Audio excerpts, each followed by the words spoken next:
Namaste from Dhananjaya and welcome to our ongoing journey from physical to mental to spiritual to global and the ultimate truth.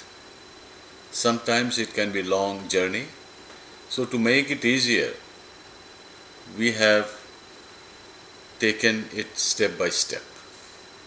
So you may have seen many videos in this series, Great Mind, Great Quotes, about the physicality of our existence.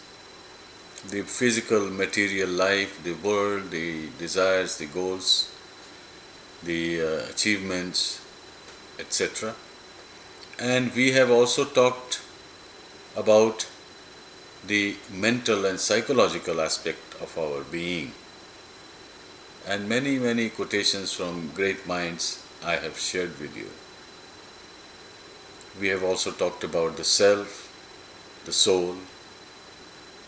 The soul is in us or we are in the soul, space, time, all that. So this video, this episode is about spirituality. So sometimes we tend to think that spirituality is something like physicality and mentality. But to start with, let's understand one point which has taken me a long while to understand, so I'm sharing with you. That spiritual journey is more subtle, more invisible, more experiential. So the first quotation I have to share with you is by Stephen Batcher. A genuine spiritual life is not one consisting of a series of disconnected and undefined experiences at random. In other words, spiritual life is not something that randomly happens. You've done a lot of things, now you do spiritual things. It is a continuation of your journey. It is not consisting of a series of disconnected experiences. That you are experiencing this, you are experiencing that, you like this, you don't like that, this is beautiful, this is ugly. All those kind of disconnected experiences.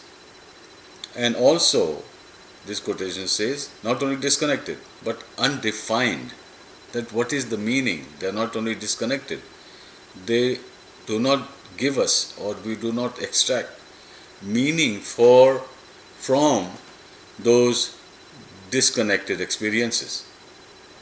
So once we synthesize, once we bring them together, that we experience joys and pleasures and dreams and restfulness and stress, all that we experience, but there must be some interconnections between them. We experience joy because something happened to us, something we accomplished, something we understood, that's joyful. So once we begin to relate our experiences, which happen in pieces, but the pieces form a map. So a genuine spiritual life is not one consisting of a series of disconnected and undefined experiences at random. It is a constant dynamic process. Dynamic means changeable, adjustable, adaptable. It is not fixed. It is a constant dynamic process incorporating every element of your being. Every element, sometimes they appear to be scattered, so we bring ourselves together, and in that togetherness, in that union with ourselves, our body, mind, soul, when it begins to occur and be experienced in union and we in that union includes all aspects of our life and experience. That is the path of spirituality.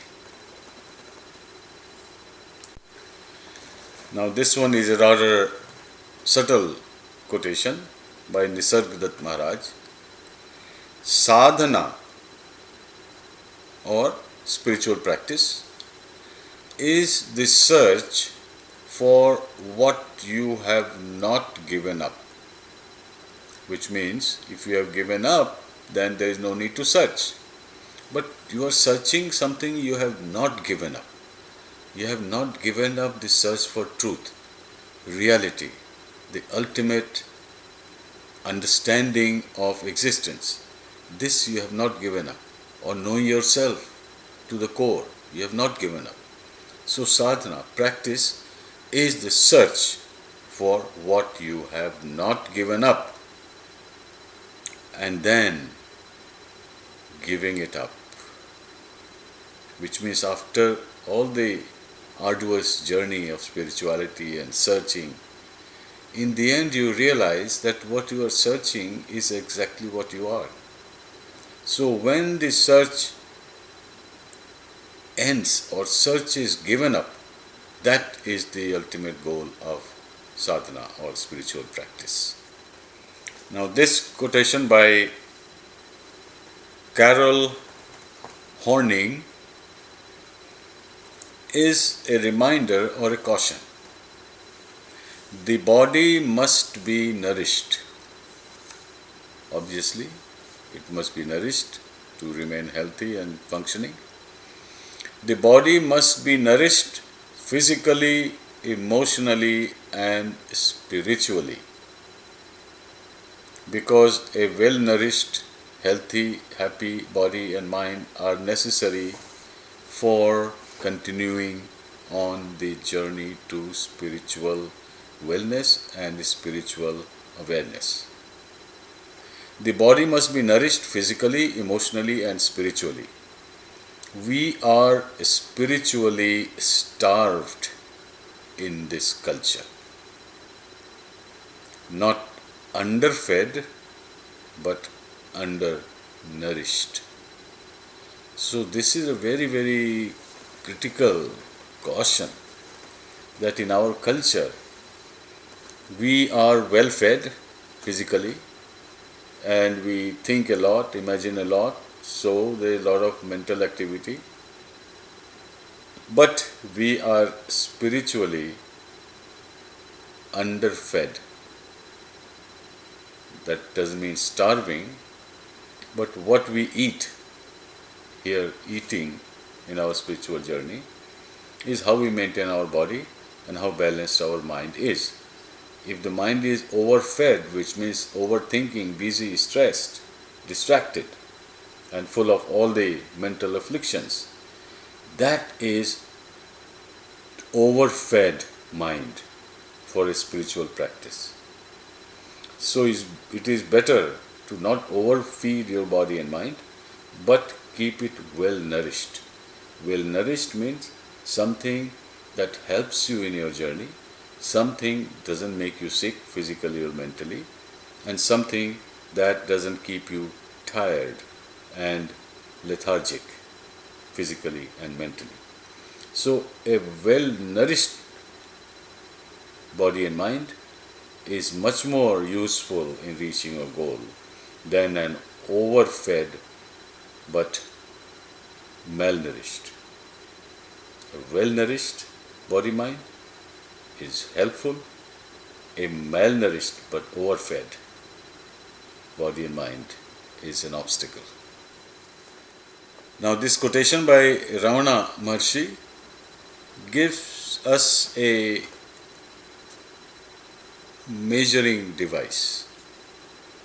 How to measure your progress or success on spiritual path. The degree of freedom from unwanted thoughts. In other words, you don't want to think, but you are overburdened with thought. That is not relevant here. The degree of freedom from unwanted thoughts and the degree of concentration on a single thought.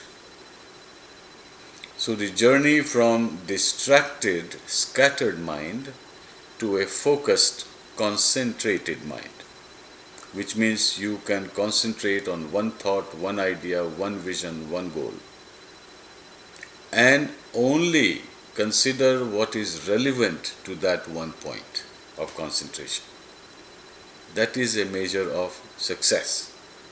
So, degree of freedom from unwanted thoughts and the degree of concentration on a single thought are the measurement of spiritual progress.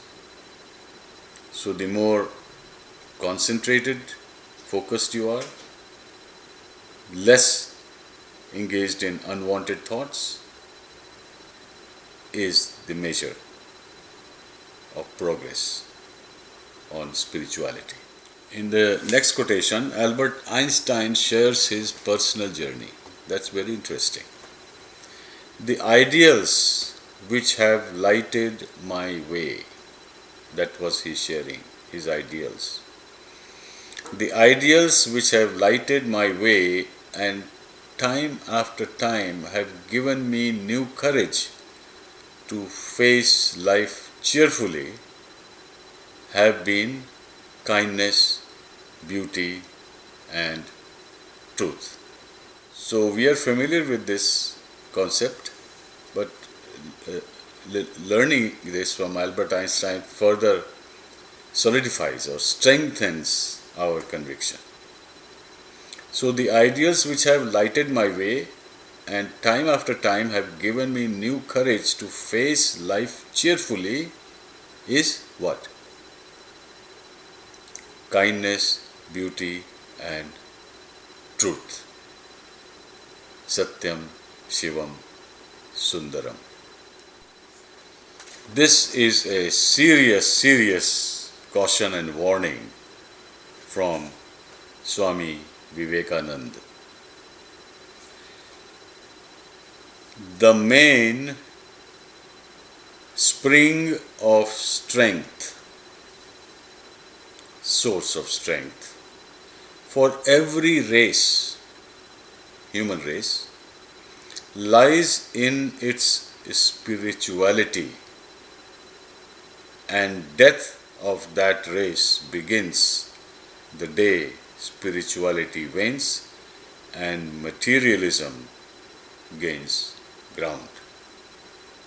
So this is a very clear warning that a culture, a civilization purely material, consumerism, wastefulness, destruction of environment, all of that put together is doomed to die. The main spring of strength of every race lies in its spirituality, and death of that race begins the day spirituality wanes and materialism gains ground. So just observe the world around you. Do you see more spirituality or more materialism? In our own societies, then we will know the direction in which we are going. And the message for us, if we see going in the self-destructive direction, and if there is still time and opportunity, please try to change that. Let's change ourselves and our future. Now this is a very clear and succinct definition of spirituality by Osho. Thought is unable to express an experience. Thought is unable to express an experience in which no thought is present. So, spiritual experience is not a process of thinking. It is not thinking that I am now being spiritual. It is experiential, not full of thought. So thought is unable to express an experience in which no thought is present. So when no thought is present, what do you experience? Sometimes we tend to assume that thinking and emotions are what our experience is. But when there are no emotions, no thoughts, what do you experience? You experience spirituality. Spiritual experience is an experience of no thought. Now, this last quotation sums it up and draws a very concrete and interesting, instructive conclusion by Tantra. We will not have peace on the planet. We will not have peace on the planet unless we have a spiritual renaissance. Spiritual renaissance, which means awaking to the need and necessity of spiritual living. That's a renaissance, revolution. We need a spiritual revolution which is not selfish, which is not competitive and destructive, which is kind, sharing, and has deep connection with nature. The more we do the opposite as we have been doing, the more we are getting closer to self-destruction. So let's contemplate on this caution.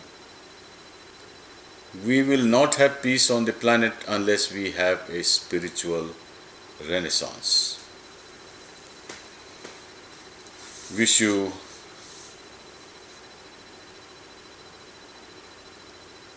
sincerity and conviction to revive and be reborn in a world which is peaceful, prosperous, progressive, spiritual, and evolves into a higher level of culture and civilization. We deserve it, but we have to earn it. Thank you for watching and listening and paying attention. We'll meet again. Namaste.